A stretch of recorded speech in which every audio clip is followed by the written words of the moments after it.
other services. I'm not going to name them, but one of the great strengths I think we had from the beginning was recognising that yes, we had some money, this 200 grand bequest from the Forestry Commission. We had an incredibly prominent site that's passed by 35 million vehicles a year, a site with an incredible human legacy, industrial heritage and former soul. But frankly, within the council we didn't have the expertise to take this forward. And at that point, I'd like to welcome onto stage Laurie Peake, who did have the expertise, the know-how, the vision to actually translate the council's vision, the local business vision, above all the locals' community vision, into something tangible, into something real. Where is she? Laurie, come on up.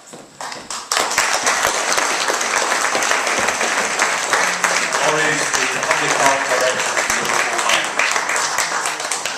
Hi, I'm not used to speaking on stages in this glaring light, so I hope you'll forgive me if I keep grimacing at you. I don't mean to. Well, it's a really great pleasure to be asked here tonight, and it's been a great pleasure to have worked on the project for the past God knows how many years, and certainly it's been one of the high points of my career, simply because it's been such a joy working with Gary and Nell and Frank and Terry and John and Brian, all those whose names escape me at the moment.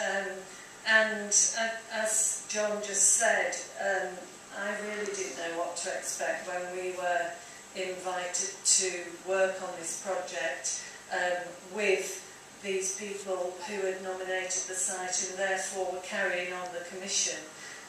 But I knew that it was for me it was an extraordinarily unique opportunity in art commissioning to actually allow the people that live there to commission the work, because I think somebody said earlier on, I think it was Gary, generally major public art pieces have historically been very top down.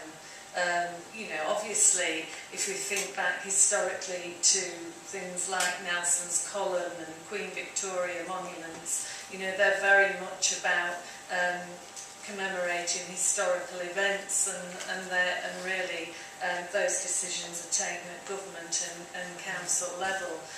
So it was really refreshing to be able to work with the people who had worked on that site and wanted something to mark its significance, its importance, its ongoing importance for that community. But particularly, I think we went as part of the Big Art project to the Roar Valley to see the old coal mines there. I mean, a massive, 165 kilometre river valley of massive coal and coke and iron foundry infrastructure, and everybody, all the ex-miners who came on that trip were really moved to see that all that infrastructure was still there.